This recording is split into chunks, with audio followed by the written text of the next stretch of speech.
Nesse vídeo, eu vou desenhar para você como a cultura foi instrumentalizada nas últimas décadas para castrar os homens e permitir a conquista e o domínio total de um povo sem precisar disparar um único tiro. Todos os 5 tentáculos que eu vou te apresentar a seguir aconteceram ao mesmo tempo, e foi a somatória desses tentáculos que levou a essa fratura do tecido social que você está vendo hoje. A castração do espírito de família.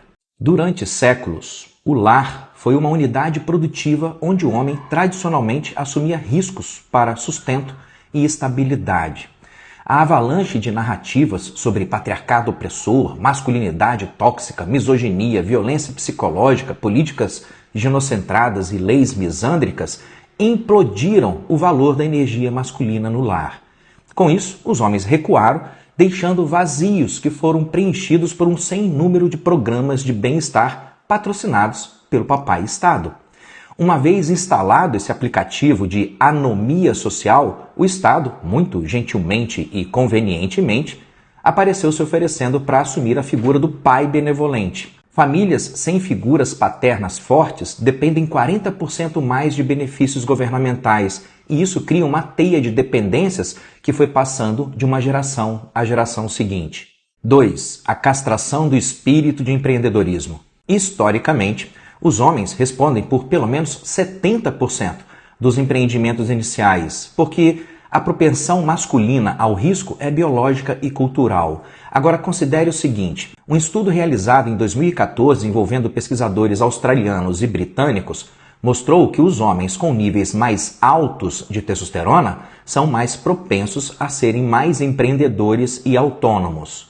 Contudo, a cultura atual, desde a educação até os recursos de saúde, trabalhou de maneira incansável para que os homens fossem castrados tanto no nível psicológico quanto no nível biológico mesmo. Bombardeados de todos os lados e sem protocolos de saúde específicos para suas demandas masculinas, os níveis médios de testosterona em homens jovens caíram de 600 nanogramas por decilitro nos anos 1970 para cerca de apenas 300 nanogramas por decilitro em média hoje, ajustados por idade. O homem jovem de hoje, que deveria estar no clímax da sua saúde física e hormonal, possui metade dos níveis de testosterona que um homem da mesma idade possuía na década de 1970. E nisso reside mais um golpe de mestre.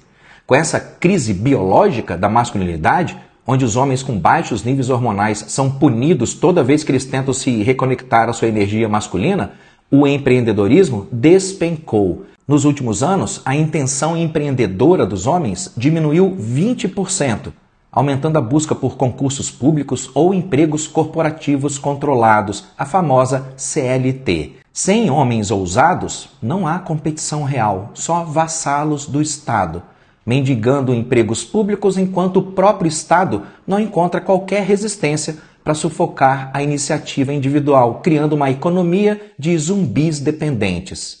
3. A castração do espírito de responsabilidade. Uma das características mais admiráveis da energia masculina é a capacidade de assumir responsabilidades. Responsabilidade por desafiar a si mesmo, responsabilidade por desafiar o mundo, desafiar as probabilidades, responsabilidade por enfrentar riscos e construir a sua própria história. Quando você castra os homens e os afasta da energia masculina, você está automaticamente castrando o senso de responsabilidade que deveria vir junto do pacote. Sem responsabilidade, homens castrados fogem dos compromissos. Por motivos diversos, eles acabam preferindo a solteirice, porque dá menos trabalho, tem menos responsabilidade ali, e terminam não querendo ter filhos, e terminam colaborando direta ou indiretamente para o aumento das taxas de divórcio. Estruturas familiares fracas enfraquecem a economia, gerando mais dependência das políticas estatais de bem-estar social. Crianças sem pais viram presas fáceis para a educação estatal. E essa educação criou gerações leais ao sistema, não ao lar ou à família. 4. A castração do espírito questionador. Baixos níveis de testosterona aumentam a percepção de insegurança nos homens e reduzem a propensão a desafiar a autoridade. Basicamente, homens emasculados viram ovelhas obedientes. Sem homens questionadores, o veneno do estatismo se espalhou com facilidade. Leis arbitrárias passam impunes porque homens fracos não questionam. Homens fracos preferem a ilusão da segurança burocrática. O resultado disso é uma sociedade de covardes que aplaudem tiranias disfarçadas de bem comum. 5. A castração do espírito de liderança.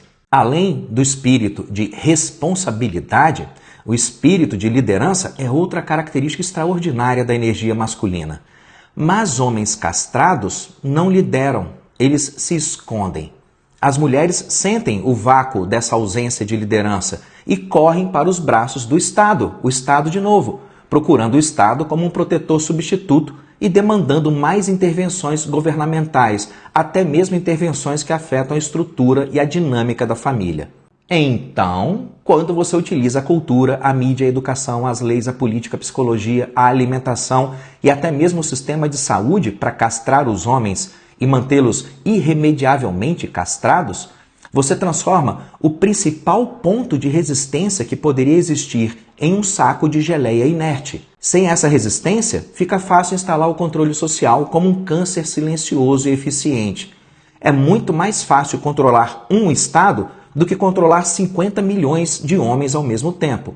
Castre os homens, torne os homens fracos, assustados, inofensivos, apáticos, manipuláveis como marionetes, acorrente os homens nas algemas dos seus próprios medos. Tire de cada homem o impulso de lutar, de empreender, de liderar e de questionar. Convença os homens que ambição é pecado, que assertividade é violência, que liderança é opressão.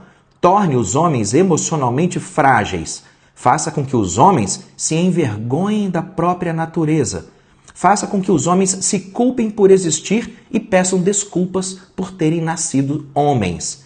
Quando você fizer isso, a força que deveria estar espalhada entre milhões de indivíduos capazes de prover, proteger e criar, essa força será sugada para dentro do Estado, que se apresentará como salvador, mas na verdade não passa de um carcereiro. O Estado paternal substituiu o pai biológico. A ideologia substituiu a consciência. E o conforto substituiu a liberdade. Quando o homem deixa de sustentar, o Estado assume. Quando o homem deixa de proteger, o Estado vigia. Quando o homem deixa de educar, o Estado doutrina. E quando o homem deixa de sonhar, o Estado oferece distrações para que ele não perceba que foi domesticado. Nenhuma civilização sobreviveu por muito tempo quando seus homens foram enfraquecidos desse jeito.